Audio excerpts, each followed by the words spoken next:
Morning student. SD online कक्षा में आप सभी का स्वागत है बेटा।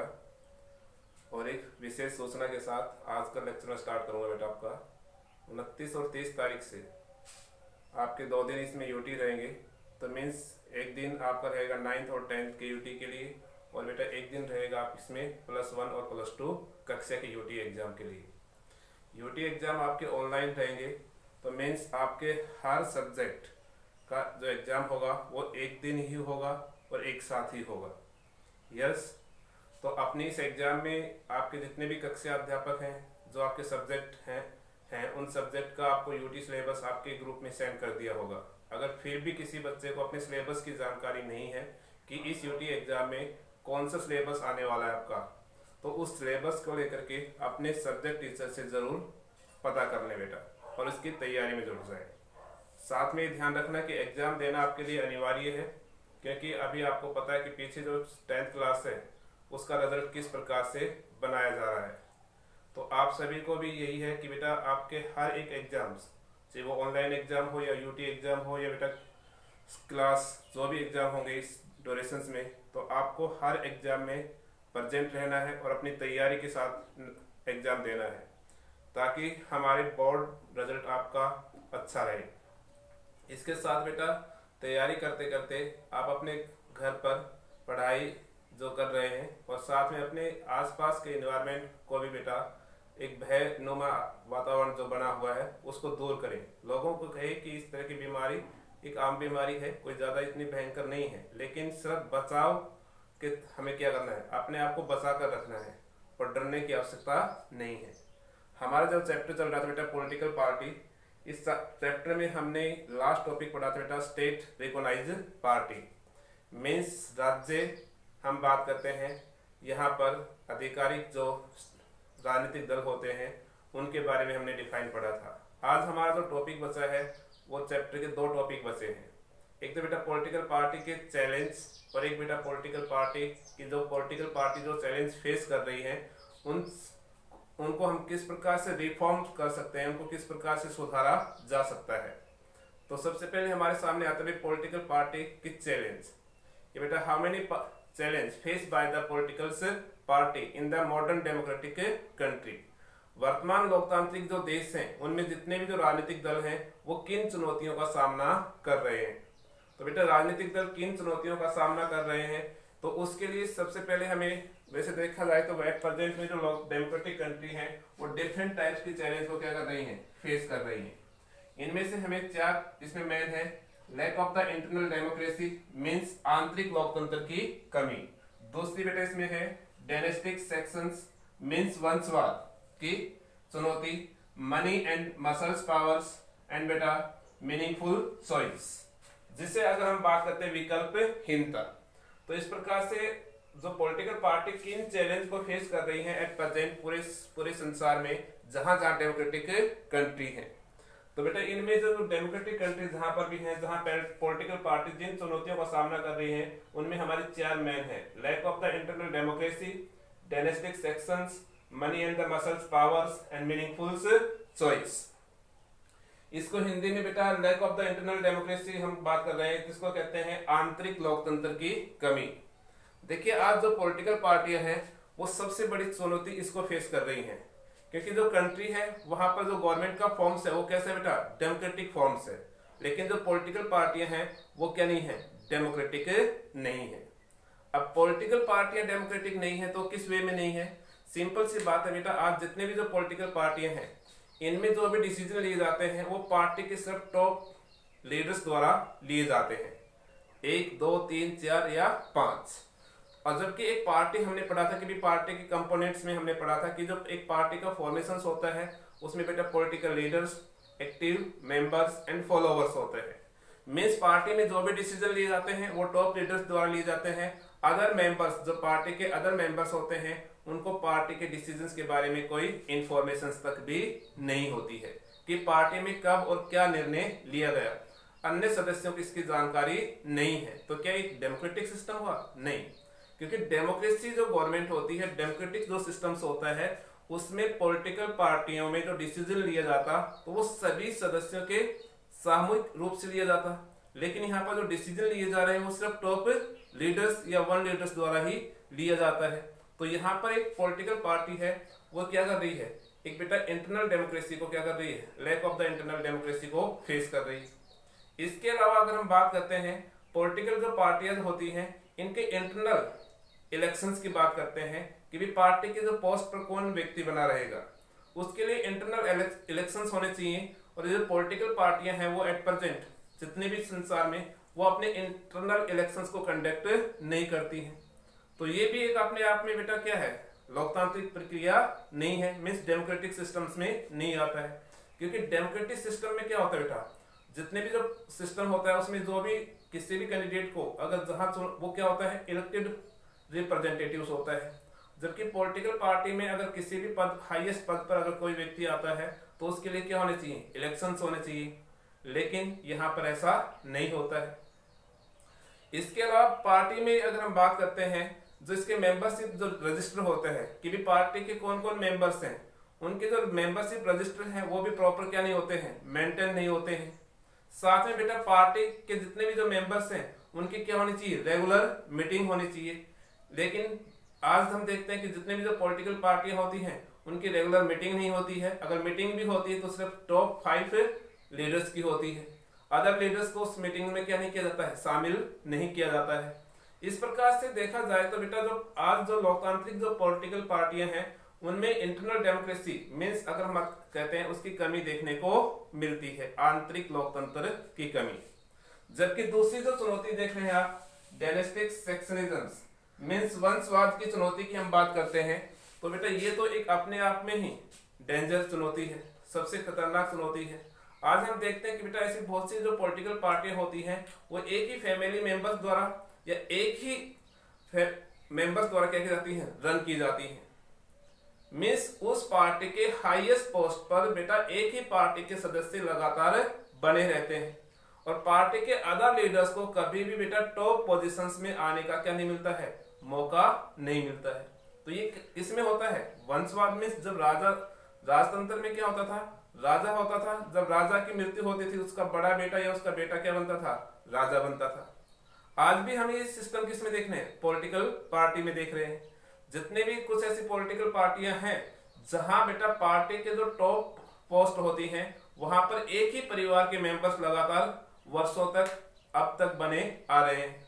जैसे इसमें AIDMK है या DMK है, ये ऐसी पार्टी है, ये इंडियन नेशनल लोक दल है। तो इसमें देखा जाए तो कभी क्या इस पार्टी में क्या अदर कोई मेंबर्स नहीं है जो उसके हाईएस्ट पोस्ट के लिए क्या हो, कैपेबल्स हो या उसके योग्य हो। लेकिन अदर जो कितने भी ओल्डेस्ट या ट्रस्टेड जो मेंबर्स हो उनको कभी भी मौका नहीं मिलता है पार्टी के टॉप पोस्ट पर आने का। सिर्फ उसी परिवार के मेंबर्स उस पार्टी के टॉप पोस्ट पर क्या रहते हैं, बने रहते हैं। तो ये राजशाही सिस्टम्स की क्या है, पहचान है। डेमोक्रेटिक सिस्टम्स में नहीं होता ऐसा। अगर डेमोक्रेटिक सिस्टम में ये होता है कि कोई भी योग्य व्यक्ति होगा वही पार्टी के पोस्ट पर ऊपर आएगा। लेकिन इसमें क्या देखा जाता है कि आज पॉलिटिकल पार्टियां हैं वो एक ही परिवार द्वारा लगातार चलाई जा रही हैं और एक ही परिवार के सदस्य, उसी परिवार के सदस्य हमेशा क्या रहते हैं, पार्टी के टॉप पोस्ट पर बने रहते हैं। तो इस प्रकार से देखा जाए तो ये एक वंशवाद की जो चुनौती है ये भी एट प्रेजेंट बेटा हमारे देश में बहुत सी पॉलिटिकल पार्टियां फेस कर रही हैं।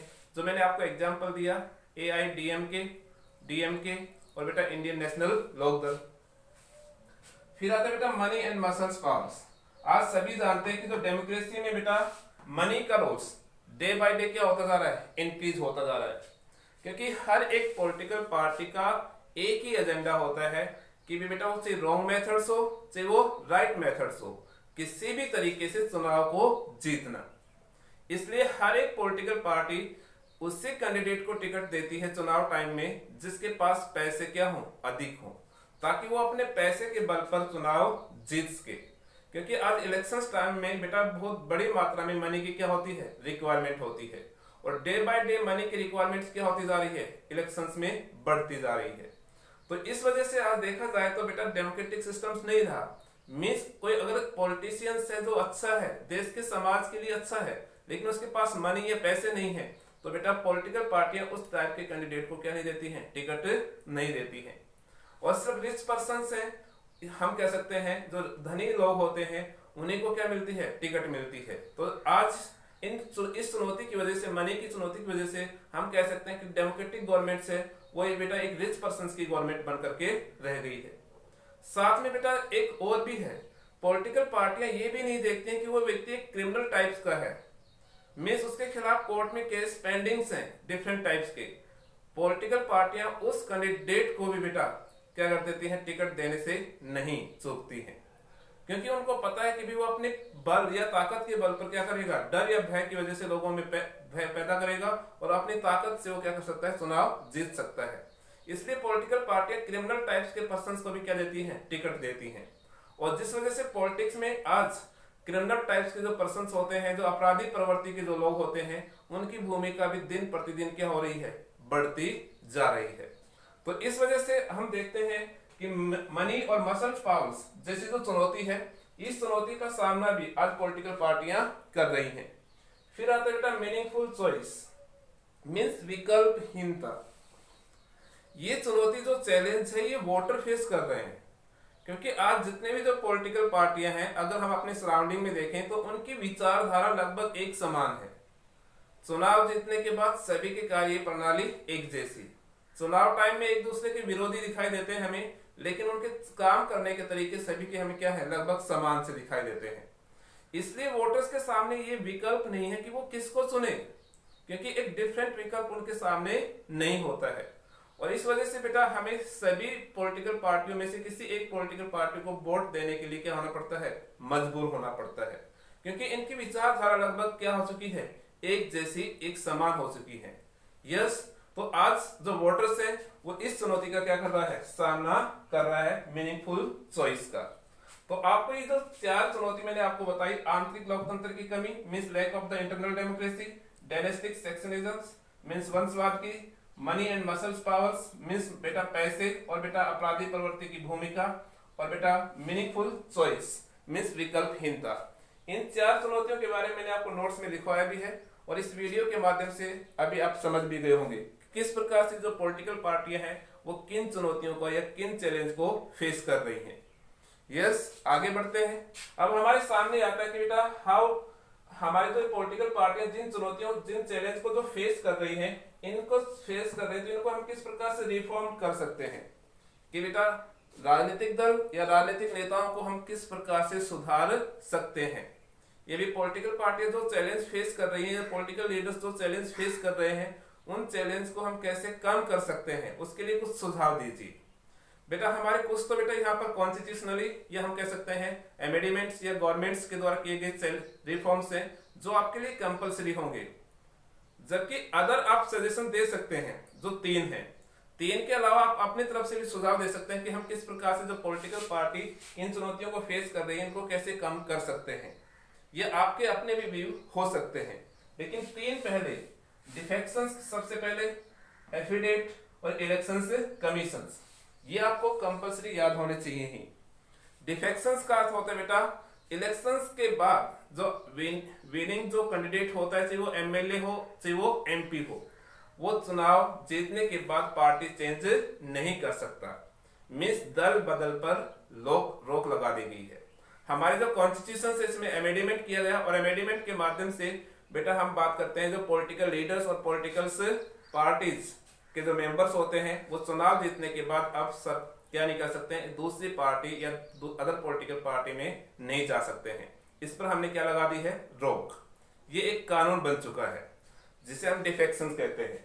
जबकि एफिडेट बेटा हम बात करते हैं, यहाँ पर सुप्रीम कोर्ट ने एक ऑर्डर पास किया है कि सुप्रीम कोर्ट ने कहा कि जो भी कैंडिडेट चुनाव में पार्टिसिपेट करता है या चुनाव लड़ता है, उसे चुनाव लड़ने के जब वो अपनी नॉमिनेशन फॉर्म अप्लाई करता है तो नॉमिनेशन फॉर्म के साथ उसे एक एफिडेट क्या करना पड़ेगा, डिपॉजिट करना पड़ेगा। एफिडेट में क्या होना चाहिए, उसने कहा कि उसके पास कुल कितनी मनी है, मींस उसके पास कुल कितनी प्रॉपर्टी है, उसकी वो क्या देगा, एफिडेट में इंफॉर्मेशन देगा हर कैंडिडेट, ये नेसेसरी है। दूसरा, उसके खिलाफ कौन से क्रिमिनल केस पेंडिंग्स हैं, मींस उसके खिलाफ कौन से केस कोर्ट में चल रहे हैं, बेटा उनकी भी वो क्या देगा, जानकारी देगा।